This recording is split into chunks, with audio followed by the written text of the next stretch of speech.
Hey guys, welcome back to the channel. We got to get this Sprinter van ready, and we got to go pick something up. So we got to add a few things, make sure everything's ready to go, load up, and hit the road. So let's get started.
Well, it's the next day, and actually 2 days later, since we started the work on the van, and we're done. This is amazing work here. He even painted the bracket. Got the door, all the wiring, all zipped up. Oh, great job. So I've got my own little car wizard, who decided he was going to finish it without me. So we're about to hit the road. We have a long drive ahead of us, and let me show you some of the stuff we got ready for this job.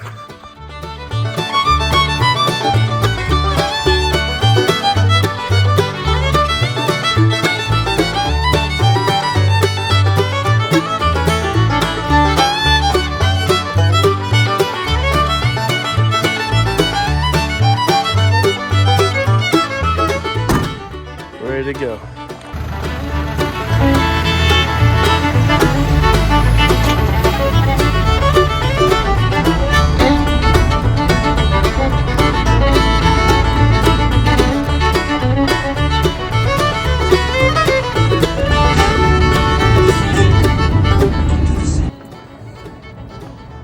All right, we're back on the road.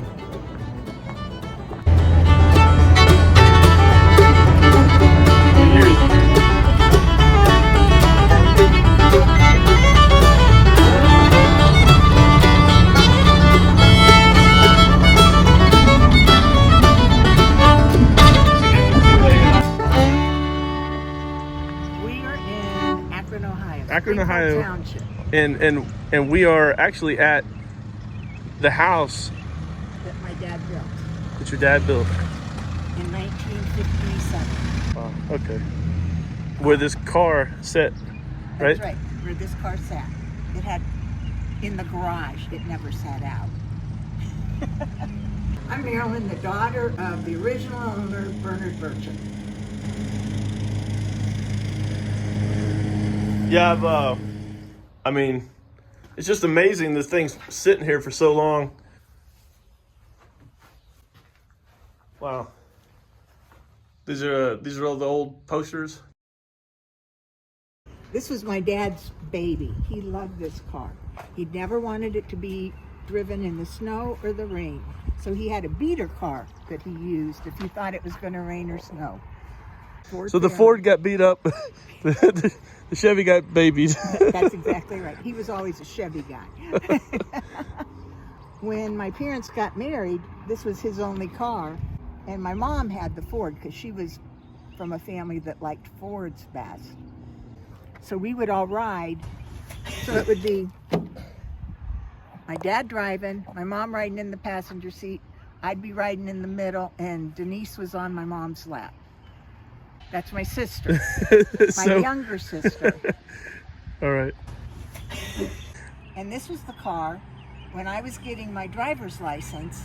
My dad didn't believe in automatic or power steering or power brakes, so he had an Impala at the time, which they were big boats. And doing parallel parking, it was really hard.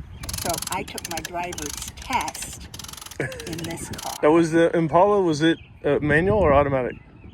Everything was manual. Everything was manual. Okay, so it didn't matter that this was a... No, I could drive stick shift. It was just the size. Cranking. Oh, yeah. The cranking. And this was so much smaller, I could parallel park this in a snap. So, but the police officer, when I went to take my test, was very surprised when I showed up in this car. He probably thought you were spoiled. You probably did. Daddy's got a lot of money, huh? Yeah. So this was, he loved this, and he loved working on it.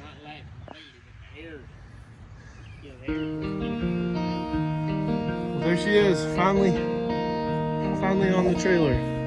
1960 Corvette, black on black with black interior. Here's its home. It's set for 22 years.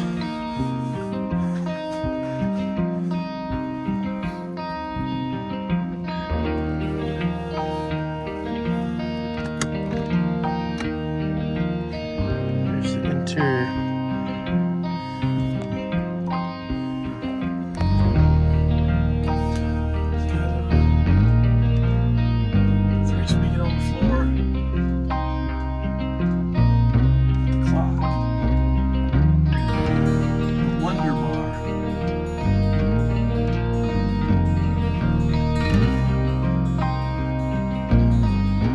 The seats are still nice and soft. The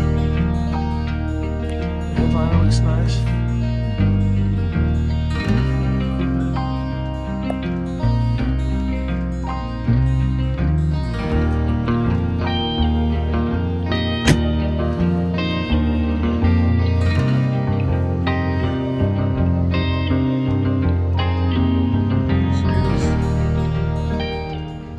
What's your most fondest moment with this vehicle?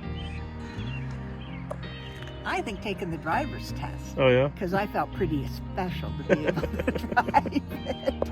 I never got to drive it much. Yeah, so you did try to sneak it out one day Oh, when you went no. there? I would have never done that. Talk about being in Well, I don't know. I trouble. saw some of the skid marks with the tractor back there. And the last time my dad drove it was for my niece was in the on the homecoming court at Springfield when she graduated as a senior, and he drove her around the track, and it was cold that day, so he went really fast so she wouldn't be cold. I think he was cold. But he was so proud. But now, when did he pass? 2000. In 2000. But he was sick for Yeah. a while. Oh, so he was sick, so he didn't get to enjoy it. Yeah. Well, that's a shame, but I'm glad that he did get to enjoy it when he did. He did. And he's taking amazing care of it. We kind of got it dirty, I think, with our greasy hands trying to get it out of the barn. Tell us about this the Goodyear sticker here. Oh, my dad was a machinist for Goodyear. My mom was a nurse. Because at the time, in the 50s and 60s, Goodyear had its own hospital. And so my mom worked as a registered nurse and my dad was a machinist. He actually graduated from Goodyear High School. They had for people that were going in the trades. And that was the parking decal to get in the lot, I guess? Just to park in the lot, yeah. Cool. And at the time, Akron was the rubber capital of the world. Well, Marilyn, you want to sign off, say anything? Enjoy the car, take good care of it. It's been a treasure in our family and it will continue to be. Awesome. Well, we'll do our best. I know Right. you will. All right.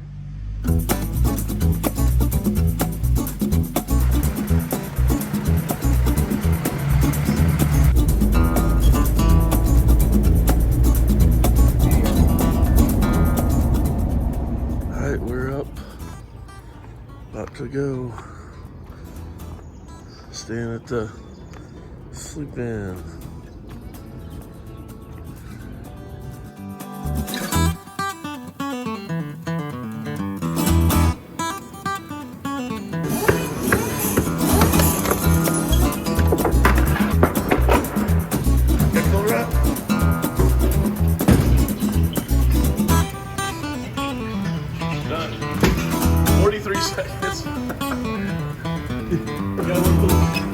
Somebody had a team in 5 seconds.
All right, that was a lot of work for you, probably honestly, maybe just a few minutes or even a few seconds.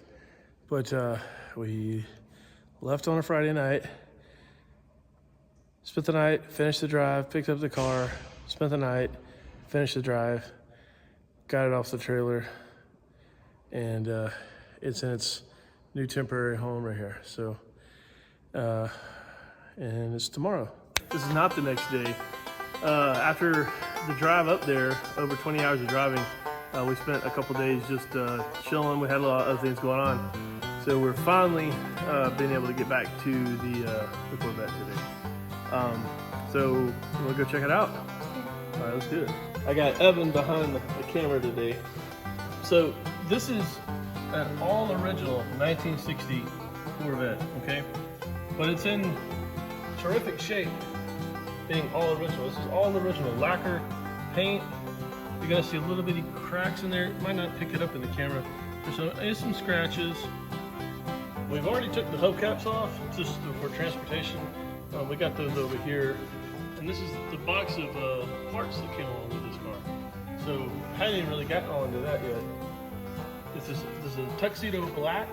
So it's got the black with the black insert here on the side. All framed in with the stainless steel. Some things that's not so good is there's parts where it probably needs to be re-chromed. We're missing the window felt here. Honestly, I didn't even know this one might have fallen out in the wind on the way here. I hope not. There's the old original gas cap. It's so cool how they, just like you don't see stuff like this anymore. See, even right here, they got little chips in the paint. This is a removable top. This is a convertible. And this is a plexiglass window. But this is what time does to plexiglass. It's all shattered. But we most likely will only be driving this car when it's nice outside, right? Convertible weather, right, Evan? Yeah. this is the stuff you kind of see with this is the body's fiberglass, and so with this lacquer finish, it just cracks over time. Again, this is a 62-year-old, almost 63-year-old car. We got this is the last year for this tail end. So here, back up so they can get the whole tail end there. In 61, they changed the design on the back. Here you have the exhaust that goes through the bumper, which is so cool. You don't see that anymore, you know. Same here. This is one of the issues we know we got to fix. This the lock here came off. Luckily, we caught it before we got on the road, so we're gonna have to reattach that. These are some of the old parts that came with it. Yeah, you can see there's a little bit of rust. This came out of Ohio, so there's some surface rust. But I think all that stuff is gonna wire brush right off, and we'll put some fresh coats of paint. Crack. Oh yeah, and so yeah, these door windows they're two pieces of glass sandwiched together, and you can see where it's cracked in the window.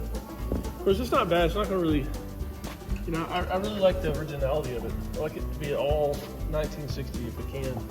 So as much as possible, keep it that way. Some of the seals here, you can see this all cracked, the rubber's cracking. But that's not gonna keep it from driving down the road. And if you're driving it only on a nice day, who cares?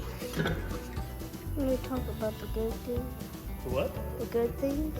Oh, the good things. Well, the good thing is it's all original, right? The good thing is all original. I mean, this car has not seen the sun since, well, from what we understand, the car really hasn't been truly driven since 1997. For the most part, it's set in a detached garage since 1997, or in the 97. But yeah, I don't know, that's pretty much it. So yeah, you know, it's got a lot of chrome. It's a beautiful car, and looking forward to really getting it running again.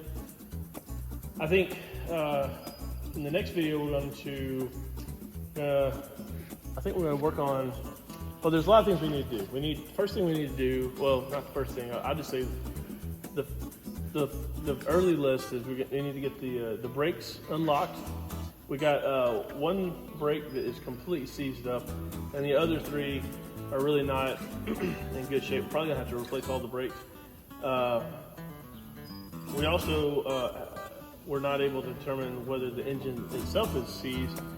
We're gonna test that. We gotta pull the plugs out, spray like WD-40 in there, and then turn the engine over, make sure that it's not seized. We're pretty sure we have a leaking radiator, so we're probably gonna have to send that off and get that fixed. We need to probably pull out the gas can, or the gas tank, and have that either replaced or recoated. Yeah, anyway, a lot of exciting stuff coming on this channel. You know, drop some comments down below if you have any ideas about our suggestions on maybe what we should do as far as getting the brakes unseized, rebuilding the carburetor. Someone had told us we should just get a rebuilt one, but I really would like to keep it all original, so as much as possible. So I would like to keep the original carburetor, but tell me what you think. So that's going to be the wrap for this video. In the next video, we'll probably go over the interior a little bit, and then we'll also maybe do some work on the car. So until next time, we'll see you later.